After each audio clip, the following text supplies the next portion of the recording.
Good afternoon, everyone. Thank you for joining us today for our Introduction to Opportunity Zones webinar. Before we begin, I would like to address a few housekeeping items and issues for those interested in seeking CLE, as well as those interested in receiving the materials afterward. Questions can be answered via the Q&A widget opened on the left-hand side of your screen. The questions will all be addressed towards the end of the presentation, time permitting. And for those questions that have not been addressed, you are welcome to reach out to John Eliason as well as Raj Tandon, and they'd be happy to answer any questions you have regarding this subject. The recorded version of this presentation will be available on Foley.com in the next few days, or if you'd like a copy of the presentation, towards the lower right-hand side of your screen, you'll find a resources widget where you can find the attorney affirmation form as well as a PDF copy of the presentation.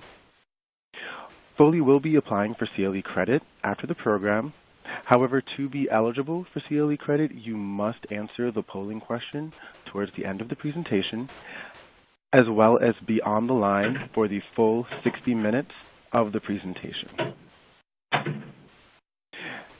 If you are attending or joining us from Kansas, New York, or New Jersey, your states require that if you are seeking CLE by webinar or by teleconference, that you fill out the attorney affirmation form, which you can, again, find on the lower left-hand side of your screen, along with a PDF of the presentation. Please email me those attorney affirmation forms signed as soon as you are able, and we will make sure to submit for CLE processing as soon as received. And now I would like to turn it over to John Eliason. John, take it away. Great. Thanks, Jason, and welcome, everybody. Thank you for joining us today. The opportunity zones, as I know everyone on the phone realizes, are getting kind of a lot of attention right now. I thought it would be helpful to just talk a little bit about the policy objectives here and just kind of how we kind of got to this place. There's been a history of creating incentives to encourage development in economically disadvantaged areas, and the Opportunity Zone legislation, which came out as part of the Tax Cuts and Jobs Act at the end of 2017, it really is kind of piggybacks off of what had been done in the past, and that legislation kind of bounced around a little bit in all of 2017, and then got kind of put in the Tax Cuts and Jobs Act. But an interesting thing happened when they did it that way is that people were so focused on the changes in corporate tax rates and other things that were in the Tax Cuts and Jobs Act that it kind of had a quiet launch. It wasn't until maybe March or April of 2018 when people started reaching out to Raj and me and just starting to ask questions about this, and from there it's just kind of ballooned, and we're just seeing a lot of interest. The governor's designated 8,700 zones as qualified opportunity zones.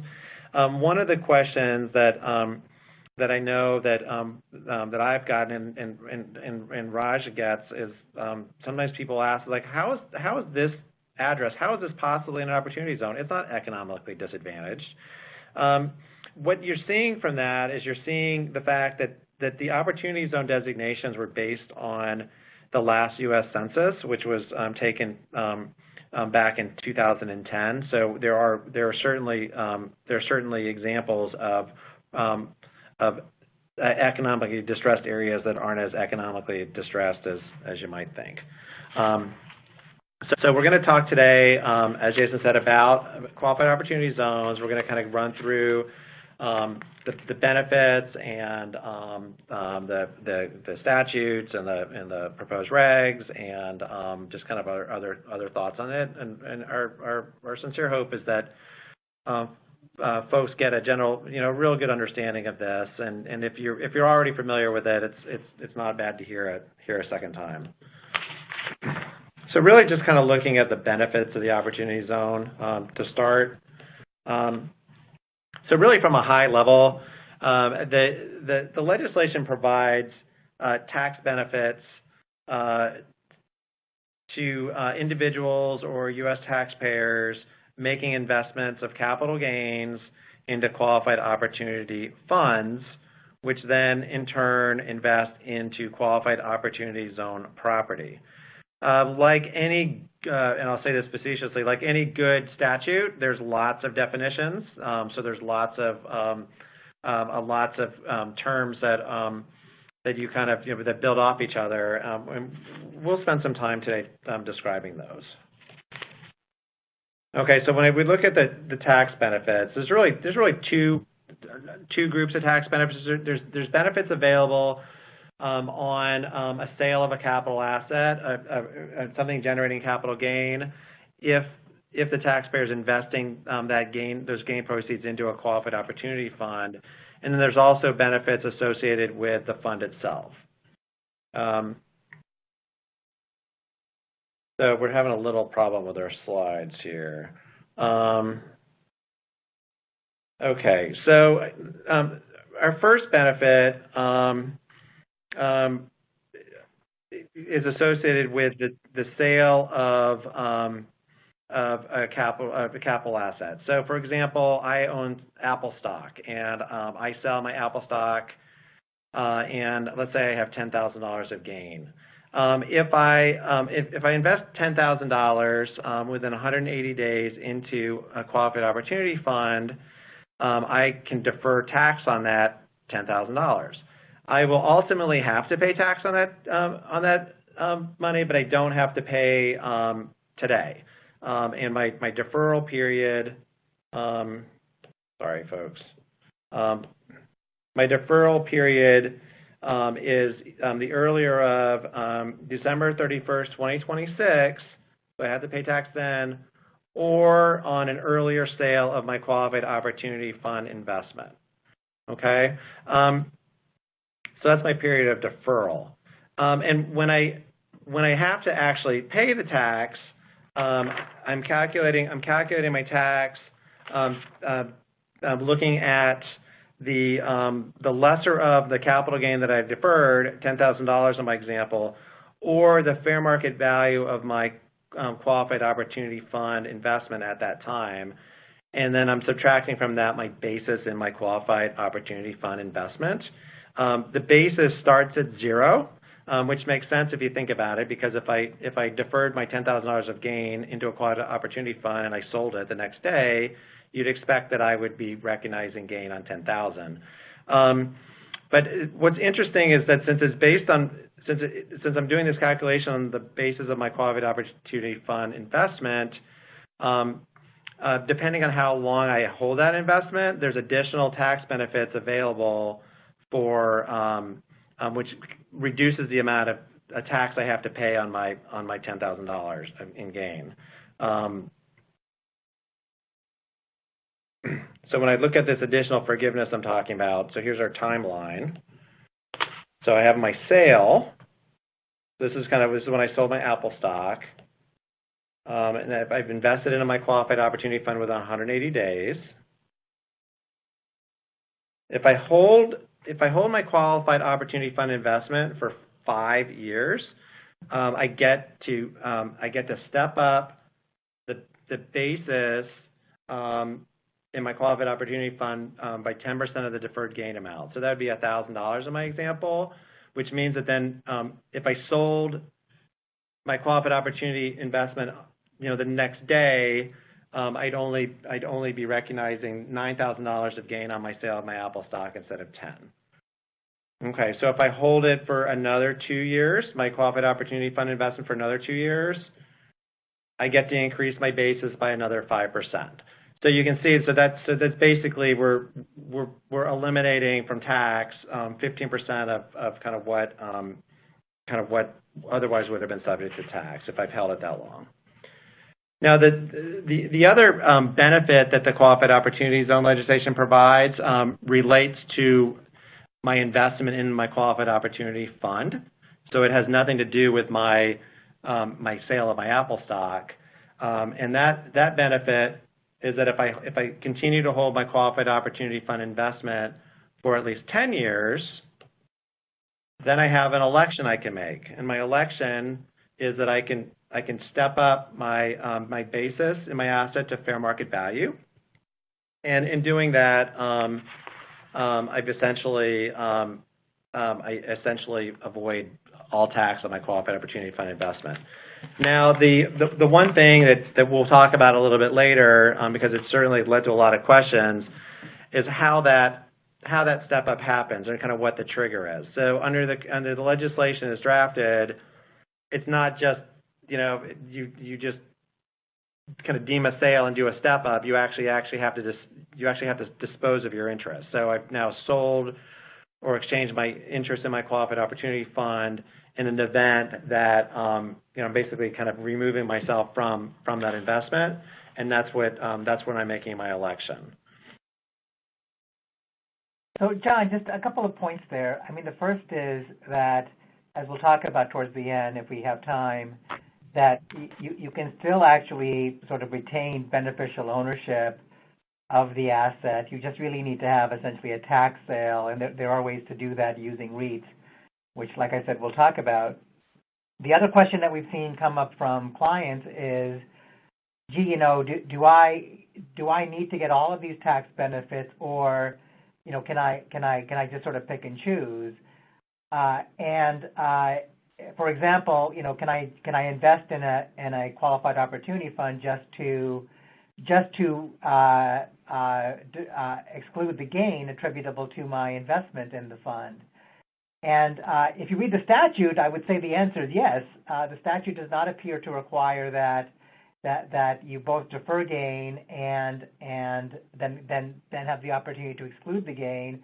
However, the proposed regulations, at least the preamble, seem to make clear that the only ticket into qualified opportunity fund treatment is to roll over capital gains into a qualified opportunity fund. So if you don't have any gains to roll into a fund, at least how the Treasury is interpreting the rules currently, you can't pick and choose. Yeah, it's certainly Treasuries and the legislators' view that you got to go in the door through the deferred gain. Although, yeah, I totally agree with Raj that the statute is very misleading in that and could have been much better drafted. The thing that's really quite interesting about the legislation is that it's only like 6 pages or so, and even though it was bouncing around and kind of all of 2017, they kind of rushed it at the end, and you kind of see places that they could have done a much better job, and we'll talk about kind of like the proposed regs and kind of some of the issues that had to be addressed before people were really interested in doing investments, just because the penalty for doing it wrong, right, not getting the deferral that people were counting on, was so great that in any kind of uncertainty, people were very nervous about making investments. Raj, I think you're going to take us through some of the definitions that we're using, including starting with the qualified opportunity fund. Yeah. So I guess switching to the next page here. What is a qualified opportunity fund? A qualified opportunity fund is an investment vehicle taxed as a corporation or partnership for the purpose of investing in qualified opportunity zone property, which we'll talk about. The term fund, I think, is a bit misleading. When someone hears the term fund, or I hear the term fund as a fund lawyer, I think of something that will sort of make multiple investments in qualified opportunity zones, and certainly we are seeing funds set up in that manner. However, a fund can really be set up to make a single investment. So let's say, for example, you want to buy one piece of property in Los Angeles that is in a qualified opportunity zone or an opportunity zone, and you can do that. You can set up a corporation, could be an S corporation, C corporation, partnership, could be a REIT actually, which we'll talk about, to buy that single asset. So it doesn't really have to be a fund. The defined term in the tax code is a fund, but it can be a single asset fund, if you will. The next requirement is that at least 90% of the assets of the fund be in qualified opportunity zone property, which we'll talk about further. And then finally, you just have to certify that you want your entity to be a qualified opportunity fund by filing IRS Form 8996. So that really is all there is to it, that you have one of these qualifying entities. You intend for it to be a qualified opportunity fund. You meet this asset test, and the entity, or you file election on behalf of the entity on this IRS form. So turning to the next slide, this slide sort of gets into the details on when you test for meeting that 90% asset test. And there are basically two time periods at the outset where you have to meet the test. The last day of the first 6 months of the fund's taxable year and the last day of the fund's tax year. If you started your fund, say, on February 1st of 2019, then the 6 months would not be June 30th. It would be sort of July 31st, I guess, under my example. Then if it's a calendar year fund, it would be December 31 of the tax year, of course. But again, you don't have to pick a calendar tax year. So just you need to be careful that it may not necessarily be the halfway point in the year and the end of the calendar year. These are the two time periods. After the first year, it's just the end of each tax year that you would test for qualification of meeting this 90% asset test. Moving on to the next page. Well, what if you fail to meet the test? You have to pay a per month penalty for each month you don't meet the test. You have to pay the underpayment rate by the amount of the shortfall where you don't meet the test. It's an annual rate, and you have to pay that per month that you don't meet the test. So the penalties can be quite severe for not meeting the 90% test, unless you can show there's reasonable cause for failing to meet the test. And we don't know what reasonable cause is. There's a lot of ambiguity in the rules, and if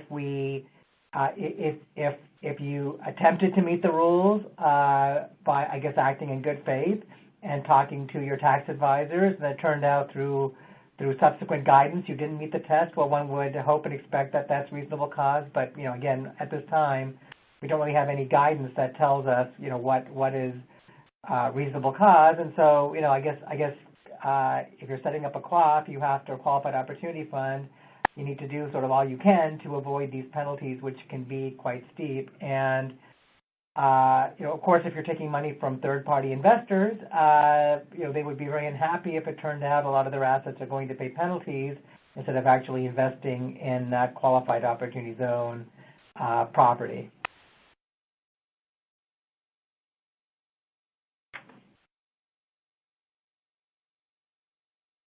So the next slides get into what is qualified opportunity zone property, and we'll see from going to the next slide that there are actually three categories of qualified opportunity zone property.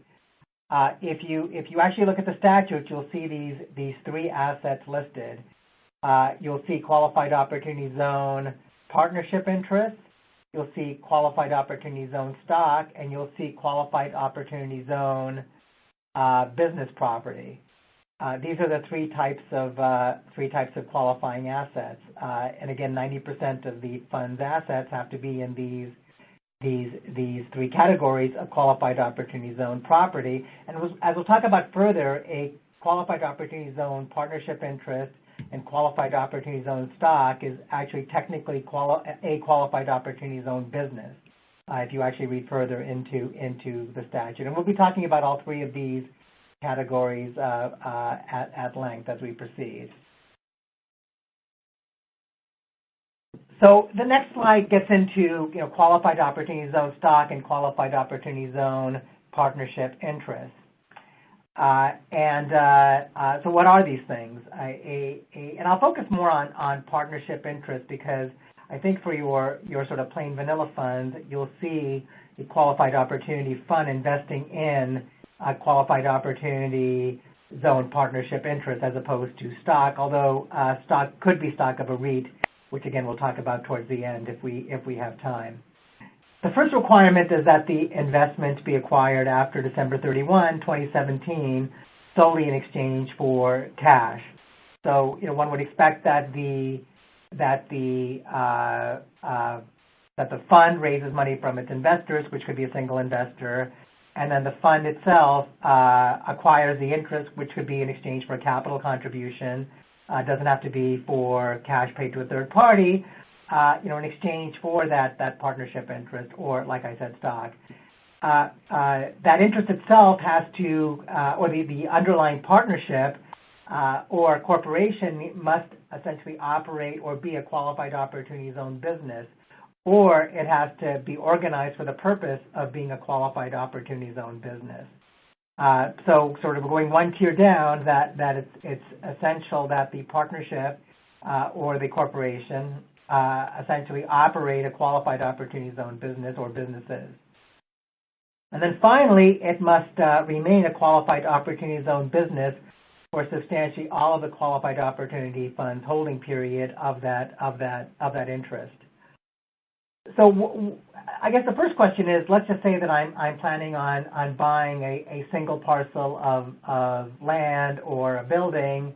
Why would I want to acquire that building through, say, a partnership as opposed to directly by the fund itself? Because both of those alternatives apparently are available to the fund, a direct investment in that piece of property or indirectly through, say, a partnership. And among other things, as we'll talk about, that there is this working capital safe harbor that appears to be available for a qualified opportunity zone business as opposed to just investing in the property itself.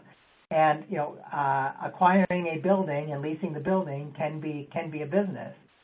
And why is that working capital safe harbor important? Well, going back to those tests, remember 90% or more of your assets have to be sort of qualifying assets, right?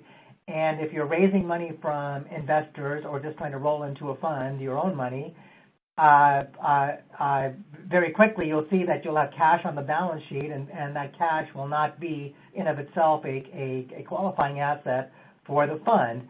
The proposed regulation sort of relieved this large concern that taxpayers and we had about what do you do with cash that you actually intend to invest into qualifying assets, but it takes time to actually invest, and we'll talk about why you need to invest, and what do you do with that cash? Well, the proposed regulations came out with this working capital safe harbor, which is basically that if you have a business plan for use of the cash and you invest the cash within 31 months, that all actually works for purposes of the test. But if the fund sort of invests directly into, say, a building or property, that safe harbor does not appear to be available. It's only available indirectly, through a subsidiary partnership or a qualified opportunity zone partnership interest or stock. So that raises another question. Well, how can we be comfortable that we actually are investing in a partnership? If you set up, say, an LLC subsidiary of the fund, which is wholly owned by the fund, that will be a disregarded entity from the fund, and so it would not qualify as a partnership interest owned by the fund. Now, it could be that you own stock, and absent that stock qualifying as stock of a REIT, you're not going to pay full corporate tax on the profits of that corporation indirectly to the corporation. So you may have sort of solved that problem, but you're now paying full corporate tax despite the fact that you're doing it in a fund. So the easiest path here is to hold a a partnership interest. But if it's a wholly owned LLC, by way of example, then that wouldn't work because that LLC actually would be disregarded. So you're sort of back to the problem we're trying to solve to begin with. And so what do you do? Well, I would say that what we see most clients doing is holding, I guess, most of that partnership through the fund itself or LLC that's taxed as a partnership, and then having a small piece owned outside of the fund, perhaps by the general partner. So, and based upon some old case law and IRS regulations, I think most people are comfortable with 1%. So what we're seeing is that you'd set up an LLC that's 99% owned by the fund and 1% that's owned, say, directly by the sponsor outside of the fund. Now, that 1% is not going to qualify as a qualified opportunity fund, but that 99% will. And so that's a way to sort of, have a partnership and have most of the economics pass through and up to the fund and its investors, and then qualify for the benefits of investing through a partnership, which, among other things, is this working capital safe harbor, which is quite important. So moving on here to the next slide, this gets into qualified opportunity zone businesses. So as we mentioned, if you're investing through, say, a partnership, that partnership has to actually conduct a qualified opportunity zone business. And these are the tests that have to be met. At least 50% of the income is derived from the active conduct of a trade or business. A substantial portion of the intangible property that is used in that active conduct of that business, and then less than 5% of the assets are essentially in sort of other property, like cash, as opposed to that working capital safe harbor we talked about. And there are certain sort of sin businesses, which we'll talk about, that are sort of bad businesses, but really anything else works. I mean, a bookstore works. A hamburger stand works. With earlier funds set up, they were essentially set up to invest in real property and leasing that real property and earning rental income, at least as the principal and not like triple net leases. That ought to work as well. Moving on here to the next slide. The last slide, I think I may have touched upon this, that the qualified opportunity zone business essentially has to use property within the qualified opportunity zone itself. And the next slide gets into what is qualified opportunity zone business property, which is, again, could be operated directly by the fund or indirectly through, say, a partnership. And these are just the tests that have to be met. Tangible property has to be used in a trade or business. Again, I gave you the leasing example. You have to buy that property from an unrelated party, and essentially there's a 20% standard. So if there's more than 20% overlap between the fund or its investors and the seller, that's going to be a problem. During substantially all of the holding period by the fund or the partnership, substantially all the uses in a qualified opportunity zone. And either you're essentially ramping up the business itself within the qualified opportunity zone, and therefore all of the investment is in the qualified opportunity zone, or you substantially improve the property. And this goes back to what John was saying at the outset, that the purpose here is to get people to invest and grow businesses within qualified opportunity zones. And this is actually how the rule is policed, that you either have to essentially build that business from the ground up in the qualified opportunity zone, or if, say, you buy a property or a business, that you substantially improve the business. And what that generally means is that you double the basis of the tangible personal property within that zone within a 30-month period. So this kind of, sort of works hand in hand with that 31-month safe harbor, that essentially if you are investing in a qualified opportunity zone business, you can meet the 31-month safe harbor, and then you have 30 months in which to deploy the cash to meet this test. So that's how the rules are sort of intended to work here, that as long as you invest in the qualified opportunity fund and then down to a partnership, you come up with that business plan to use the working capital, and you actually invest it within the 30 months, it all sort of ties together quite nicely. So Raj, Raj, before you go to the next slide, so when I read this, the Qualified Opportunity Zone business property, and kind of think about this, it really feels a lot like this is a real estate only incentive, and I mean that's certainly not the case. But I think it's important for people to remember, like your hamburger stand example, right? Is that you can get these benefits by growing a business in an opportunity zone. Like, and both Raj and I feel strongly that I mean, if people forget about that, we're going to miss an incredible incentive here. Yeah, I completely agree with that. And when we started working with clients, they were asking more about sort of the real property aspect of qualified opportunity zones, but that is definitely segued now into businesses. And I mean, just think about Facebook. I mean, if you actually started Facebook in a qualified opportunity zone and you met the test that substantially all of the tangible personal property is used in the zone, and you make $1 billion in selling Facebook, in 10 years, that all of those gains are exempt. You get the deferral of what you invested, the 15% exclusion, and all of the appreciation of that business are totally excluded. And so, absolutely. And I have another client that is a franchisee, and or franchisor, I should say, and publicly traded franchisor, and they're actually going out and trying to get franchisees to acquire franchises in qualified opportunity zones because it makes a lot of sense. So absolutely, and like I said, and John said, that's where we expect to see sort of the future growth in qualified opportunity zones, the establishment of businesses within the zones. And I'm sure many of you recall the Amazon now sort of defunct venture in Queens of New York. That area of New York actually was an opportunity zone, and so Amazon's gains attributable to that investment in that zone would have qualified for benefits if they decided to proceed. The next slide just gets into some of the details and questions on qualified opportunity zone businesses. We've talked about some of these points here.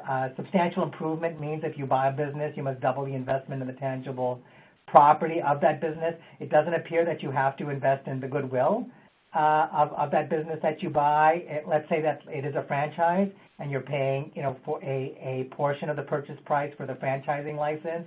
It doesn't appear that you need to double the investment attributable to what you paid and what's allocated to the franchise. You just have to double what you invest in the tangible property of that business. However, the last bullet here talks about a substantial portion of the intangible assets must be used in the active conduct of a business.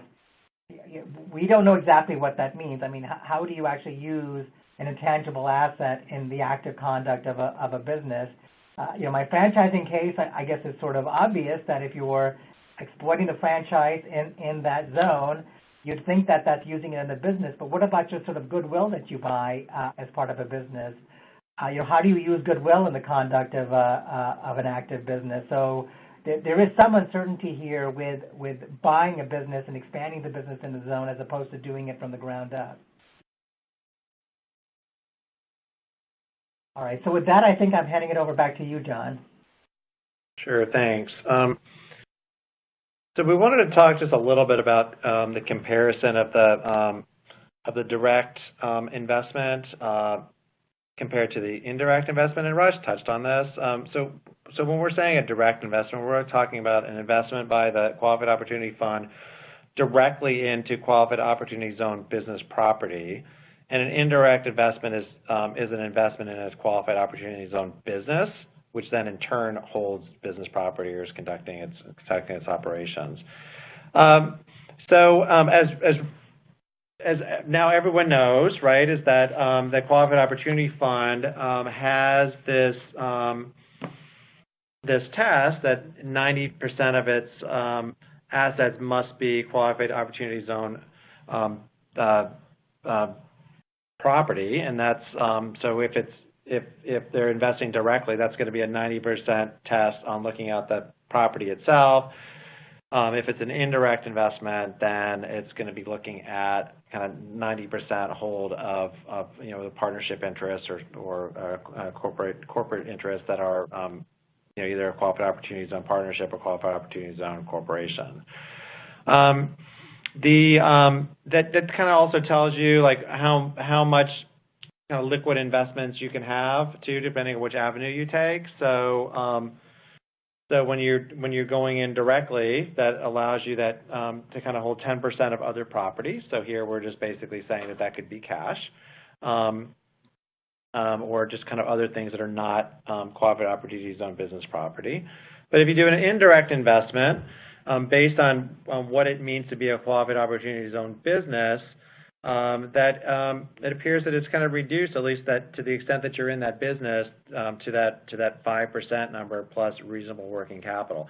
This is where, and we show this later on the same slide, this is where that working capital safe harbor is so important, is because if you've raised a bunch of money, right, and you kind of need some relief on this 5% threshold. Kind of next one I kind of wanted to just point to is, and maybe we don't need to go through all of these in detail, but kind of looking at this percentage of the opportunity fund's assets that must be invested in tangible property. Direct investment, we still have at 90%. And we're saying here that for an indirect investment, there's no minimum. And that's not entirely accurate, because basically what's happening is that while there's no minimum on the indirect investment, there certainly is a minimum that's applying to the qualified opportunity zone business that you're investing in, and that's kind of at a 70% level. So if you look at this and say, okay, if my qualified opportunity fund has to be invested at least 90% in qualified opportunity zone property, and I decide I want to invest into a qualified opportunity zone business, as long as you're 90% invested there, you're fine. Even if that qualified opportunity zone business is only 70% invested in tangible or invested in property within the zone. So that tells you that if you're kind of doing an indirect investment, you could find yourself in a situation where you are only 63%. So that's 90% of 70%, 63% invested in the zone, but you're still okay under the rule. So kind of the next bullet underneath there is kind of looking at the percentage of gross income that must be derived from the active conduct of a business. A direct investment, it appears that there's not any active conduct of business necessary. So if you want to buy a property and do like a triple net lease business where the lessor is really a passive investor, that direct investment is probably the way you have to go. Because as an indirect investment, that qualified opportunity zone business has to be at least 50% active. The other one that's kind of interesting is the ineligible businesses. These are they're often referred to as sin businesses, and there's a list by cross-reference to another statute, and there's also a list in the proposed regs. And you kind of wonder when you look at this, on kind of like the self-interest of the legislators as kind of what's in or what's out. So kind of the list of things that are viewed as sin businesses are private or commercial golf courses, country clubs, massage parlors, hot tub facilities, suntan facilities, racetracks or other facilities used for gambling, or any store the principal business of which is the sale of alcoholic beverages for consumption off premises. So that's a liquor store, right? But Raj, I guess if I want to open up a cannabis facility in Colorado, I guess I'm not a sin business. I mean, what do you think? Well, the way that the statute's now written, I think that's correct. And if I wanted to open up a strip club, I'm guessing that unless maybe that's viewed as a country club of some sort, right? I'm thinking it's also available. So you can kind of see there's some holes here. You can also see that if you did a direct investment, it doesn't look like that applies. Now, I suspect that might be something that maybe gets fixed in further regulations. I mean, I think that I would want to go talk to Treasury before I, spent the money to kind of build a golf course in an opportunity zone, expecting those benefits if I invest directly. But that's certainly what the statute supports. Right. But John, just if you invest directly, you got to meet the 90% test, right? So that might make it harder to run a sin business directly, right? So while it's true, there doesn't appear to be a statutory or currently regulatory limit on directly operating a sin business, you do need to meet the 90% test. I guess probably that's a very good point. I think that probably the takeaway here is that if you're in the business of building hot tub facilities and you're looking at this, you probably need to make sure that you get some clarification as to kind of whether you're going to structure it in a way that's actually going to get you what you're hoping to get. But it is interesting how the statute works in that regard. The other one, Raj mentioned the 31-month working capital safe harbor. Interestingly, the indirect investment, it clearly works there, and a lot of people are counting on this because they're raising their money now, but they can't deploy it within 6 months, so they know that they're going to fail the 90% test. But it looks like they can do that indirectly when they couldn't do it directly. That may be something else that gets addressed as we see additional guidance, because it doesn't seem to make sense as to kind of why it should work under one category, not the other. But that is how the rules are. That's how the rules are written. Well, I think the way it's written that way is because, again, indirectly it's a business, and the working capital safe harbor goes to a business, whereas directly it's got to be in property itself. But there certainly isn't any policy reason to have the distinction.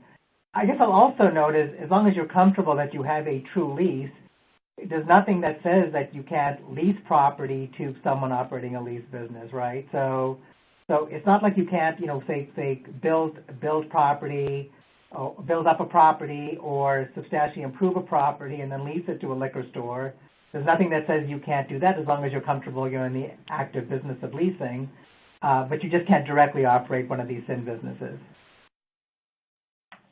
Yeah, it is. There's certainly traps for the unwary in these rules, right? And once again, kind of what's at risk, right? Losing kind of that deferral benefit and the expectation. It's certainly something to be careful of. So before we kind of jump in, we want to talk a little bit about the proposed regs and administrative guidance that's out there. As soon as the statute came out, and people started looking at it, they started asking questions. And once again, it's the penalties for getting it wrong. We're creating a disincentive to actually make investments. So we're not responsible for the proposed regs, but we certainly had conversations with Ways and Means and with Treasury to share what we had been hearing from people and kind of concerns that people had. And in October of last year, proposed regs are released, and they cover a lot of ground, but even as we kind of go through them, you'll see that they still leave some things open. But we're gonna just walk through some of those provisions right now. Raj? Yeah, thanks. So the next slide gets into what qualifies for deferral, and the proposed regs actually do go into, in some cases, sort of ridiculous detail on the gains that qualify. And what the rules specify is that the incentive is available for capital gains only. So if for whatever reason you have ordinary income and not capital gains, say for example ordinary income recapture on the sale of tangible property, then it's not available for the recapture. However, if it's capital gains that are taxed at a higher rate, for example, unrecaptured Section 1250 gains that are taxed at a 25% rate when you sell real property, that does qualify. Short-term capital gains, which are ordinarily taxed at ordinary income rates, they qualify. Section 1256 gains, where 60% are long-term and 40% are short-term, they all qualify. So essentially, if it's capital gains from whatever category, whatever rate, it does qualify. When you do have to recognize those gains, for example, after 2026, they do retain the same character. So a portion, if it was unrecaptured Section 1250 gains, will continue to be so-called unrecaptured Section 1250 gains. Short-term capital gains will continue to be short-term capital gains after the deferral period. So that's one thing that the rules make very, very clear. The other thing that they talk about is who is the taxpayer that can defer. The taxpayer can be either an entity like a partnership or an S corporation, or it can be the members of that entity, and you can essentially choose. You can't double dip. So if the partnership elects to defer under the O-zone rules, then the partners can't. But if the partnership doesn't defer, then the partners can. The sort of the last thing that the proposed rules do with respect to gains is talk about the rollover period. In general, the statute and the regulations require that you roll over the gains into a qualified opportunity fund within 180 days of recognizing those gains. So if you recognize them on June 30th, you essentially have until the end of the year. You actually look at the exact precise date, and you don't get any break for weekends or holidays, that you have to invest by the end of that 180-day period. There is one sort of large exception, which is that if you are a partner of a partnership or shareholder of an S corporation, then you don't have to roll over the gains, your share of the gains attributable to the entity until 180 days after the end of the entity's tax year. So essentially the clock doesn't start running until the end of the tax year. However, you don't get any sort of relief if you're waiting on the K-1 from that partnership. The clock starts running on the last day of the entity's tax year. And again, if you've got fiscal years, or I should say fiscal tax years for that entity, the clock could actually start running sooner or later than the end of the calendar year. So it's 180 days generally from the end of the entity's tax year.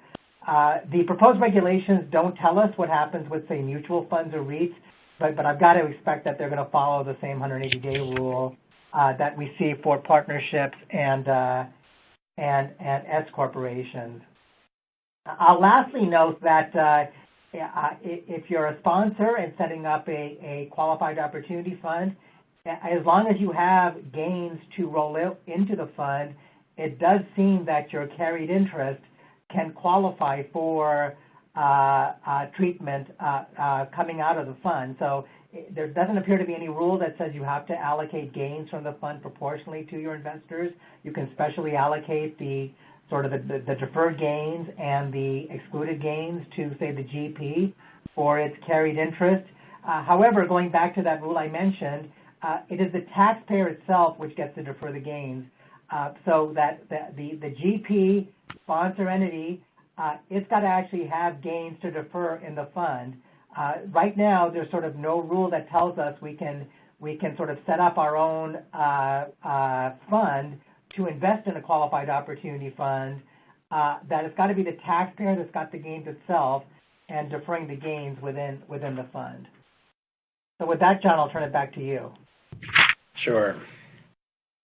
So other things that we kind of saw in the proposed regulations is that they spent some time clarifying what entities can be qualified opportunity funds. So as Raj had said, it's a corporation or a partnership. That's a partnership for tax purposes. So an LLC that's taxed as a partnership would certainly qualify.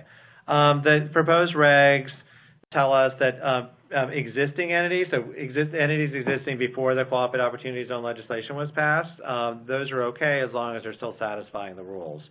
Another clarification is that it has to be a U.S. entity to be a Qualified Opportunity Fund. A U.S. entity is basically an entity that's organized in any U.S. state or U.S. possession. Although the interesting thing about it is if you set up under a U.S. possession, you're only a Qualified Opportunity Fund if you're making your investments within the possession that you're established in. So I could organize in Puerto Rico as long as I'm doing my investment in Puerto Rico. So a cooperative opportunity fund self-certifies. This is also something that kind of Raj touched on, and it's expected that the IRS will be using a Form 8896 for both the initial certification and then the annual reporting of compliance with that 90% asset test. The other thing that proposed regs touch on is designating of when a qualified opportunity fund begins. They basically allow the fund to choose the first month in the tax year that it wants to start. So that can be kind of strategic based on kind of when you want to launch for purposes of satisfying your 90% test. If no month is designated, then it defaults to the first month of the taxable year. So Raj talked about the 90% test. The proposed regs tell you that when you're making that asset value determination, that you're looking at the fund's applicable financial statements for the taxable year, kind of what values are reported on those. And if you don't have a financial statement, then the qualified opportunity fund is required to use the cost of the assets. The IRS and Treasurer are asking for additional comments on valuation methods to kind of figure out if those are the right ones. The other thing that the proposed regs touch on is the effect of Section 752 deemed contributions. This concerns qualified opportunity funds that are partnerships. So when a partnership borrows money under Section 752 of the code, the partners get an increase in their basis of their partnership interests for their share of that debt. And that's treated as a deemed capital contribution by the partners. So people were asking a lot of questions as to whether the deemed capital contribution, how's that treated under the Qualified Opportunity Fund rules? Would it be treated as kind of like as a contribution of something other than capital gain, which then creates what is kind of known in the statute and the regs as a mixed fund that's filled with qualified opportunity fund dollars and other dollars, which starts creating some reporting complexities for the fund because only the money that's qualified opportunity fund deferred, only the deferred dollars are the ones that get the benefits. The proposed regs basically say that you can ignore that for QOZ purposes, and there's an example in the regs, and so that's kind of a helpful answer. Other things that the proposed regs talk about, they talk a little bit about the definition of the qualified opportunity zone business. The statute requires substantially all of a qualified opportunity zone business assets have to be qualified opportunity zone business property. The proposed regs is the place that tells us that here substantially all means at least 70%. Now, interestingly, they acknowledge in the proposed regs in the preamble to those regs that, hey, there's lots of other places in the statute that use the term substantially all. We are only defining substantially all as 70% for purposes of the qualified opportunity zone business being invested in qualified opportunity zone business property. So it's still they're still out there as to kind of what substantially all means in other situations. One of the biggest things, and we're not going to spend a lot of additional detail on this, is that the proposed regs is where it created this working capital safe harbor, this 31-month rule to kind of let you get your cash invested without failing the 90% test. So that's kind of where we see there. We've already kind of talked about. I mentioned pre-existing entities that you don't have to be a new entity to be a qualified opportunity fund. And then the proposed regs spend some time talking about the effect of expiring QOZ designations. So a QOZ designation is only for 10 years, and they've all been identified, so they're all going to expire. They were designated in 2018, so they're all going to be expired by 2028. So that creates this question of like, well, what happens if I make an investment in a qualified opportunity fund in year 5, right? How do I get the benefit of that 10-year step up if after 4 years of making my investment or so that all the qualified opportunity zones disappear because their designations expire?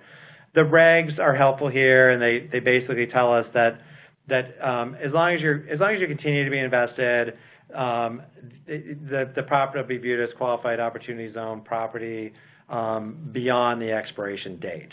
And actually, it kind of goes even further out, and it gives you until the end of 2047 to dispose of your property to get that step up. So that prevents someone from having to kind of go out and sell right at year 10 if that's not kind of the advantageous time to do that. Simultaneous with the releasing of the proposed regs, the IRS released Revenue Ruling 2018-29, which I just wanted to cover really quickly. So this addresses an issue of the scenario of like, what if I buy land with an existing building on it in a qualified opportunity zone, and how do I substantially improve that building if it's kind of it pre-exists to satisfy that test to make it good property? So the revenue ruling tells us that we only have to substantially improve the building. We don't have to substantially improve the raw land. So that means that we need to do an allocation of the purchase price of the property between the building and the land to figure out how much substantial improvement must incur. So, for example, if I buy a land with a building on it for $100,000, and let's say that it's fair to allocate $50,000 to the value of the building and $50,000 to the value of the land, that will tell you that I have to spend another $50,000, right? I need to double my investment in the building to be viewed as qualified opportunity zone property. One thing that's left unanswered here is my unimproved property, is that considered qualified opportunity zone property, even though I didn't substantially improve it? That's actually kind of an open question we have with Treasury to kind of help get a little bit of additional guidance on it. Raj, do you want to go through that? Yeah, we only have a couple minutes here, so I'll just touch upon these very quickly. We're waiting on new proposed regulations. They were supposed to come out over a month ago, but because of the government shutdown, they've been delayed. I guess we're hopeful that they'll come out with these regs shortly. One of the biggest issues we have with these regulations or with these rules is exit mechanics. How the rules currently work is, after the whatever the period is, the period for deferral until 2026, and the exclusion after 10 years. What the rules allow you to do is step up your interest in the qualified opportunity fund. So let's say that I'm rolling over gains into the fund after the 10-year period. I get to step up my tax basis in my fund interest to fair market value. That doesn't do anything for the fund's assets themselves. So if the fund simply sells those assets even after 10 years, that gain is going to pass through to me. Now, under certain technical rules, if it's a single asset fund, it doesn't actually cause a tax problem for me. But let's say you have a multiple asset fund and you're selling the assets over multiple years, you will end up recognizing phantom income despite the fact that you got the step up in basis for that fund interest. And this is something that the Treasury is well aware of, and our understanding is that they're going to cover this issue in these new proposed regulations when they come out. However, there is sort of one tool available for those that want to engage in self-help right now, which is using a REIT in connection with a qualified opportunity fund. REITs are tax-advantaged vehicles that, if they're operated properly, they don't pay any corporate level tax. And so you could actually set up your qualified opportunity fund as a REIT, or you can use a REIT as a subsidiary underneath a qualified opportunity fund. As I mentioned before, that could be qualified opportunity zone stock, by way of example, the stock of the REIT. So there are various ways to make a REIT and qualified opportunity fund work together. And why would you want to do this? Well, one of the biggest benefits of using a REIT is that after the 10-year period, you essentially can liquidate the REIT into the fund and then liquidate the fund. And by reason of the REIT rules, that will cause essentially the fund to get a step up in basis in those assets, more or less on a tax-free manner. And so then the fund can sell those assets, or the investors can sell those assets, and you don't have to worry about this problem of not having a step up in basis. So If you've seen sort of blind pools go out, many of them have been set up as REITs, and the reason appears to be that they can take advantage of this liquidation rule, get the sort of tax-free step-up in basis, and then sell the assets. We would hope this is not necessary, because IRS and Treasury are well aware of this sort of quirk, and we would hope and expect that the rules will address it. But absent that, it does appear that you can combine a REIT with a qualified opportunity fund. Now, REITs have a whole host of tax rules they have to meet. Primarily, you have to primarily invest in real estate. So if you're planning on setting up your fund to invest in qualified opportunity zone businesses, that's probably not going to work with a REIT. There are ways that you may be able to address that through taxable REIT subsidiaries. That's a whole other discussion. So, and REITs are also, highly tax sort of compliant oriented. So you're going to have to hire tax lawyers to manage that REIT and tax accountants. So you're looking at substantially higher cost to have a REIT. But that is a reason why we've seen REITs sort of combined with QOFs in some circumstances. So with that, I think I'll turn it over to Jason to sort of end our webinar. Hi, everyone. Thank you again for joining us for today's webinar. I am going to read out the CLE code for everyone, and I'm going to repeat it about 2 times. So if you could, maybe write it down so that you have some time to write down the actual code in this polling question right here. Please make sure to type it within the box that is provided so that it is captured for our records. The code is 3, 4, V as in Victor, F as in Frank, Y as in yellow. That is 3, 4, V as in Victor, F as in Frank, Y as in yellow. And once more, for those who may not have heard me the first, it's the numbers 3 and 4, V as in Victor, F as in Frank, and Y as in yellow. Thank you all, and I will turn it back over to John and Raj to finalize the presentation.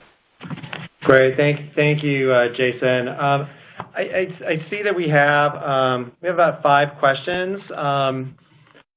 Jason, do we have a way that if we answer those offline that we can share them with all the participants, or how does that work? Well, if we are unable to address some of the questions that the audience, welcome to reach out to Raj for any. We should be able to reach out to those who ask questions individually. So we will go ahead and include due to the time constraints. However, for those of you who ask questions, we will make sure to reach out with the answer. Great. Well, thank you, and thank you everybody for your time, and have a great day. Thank you. You all.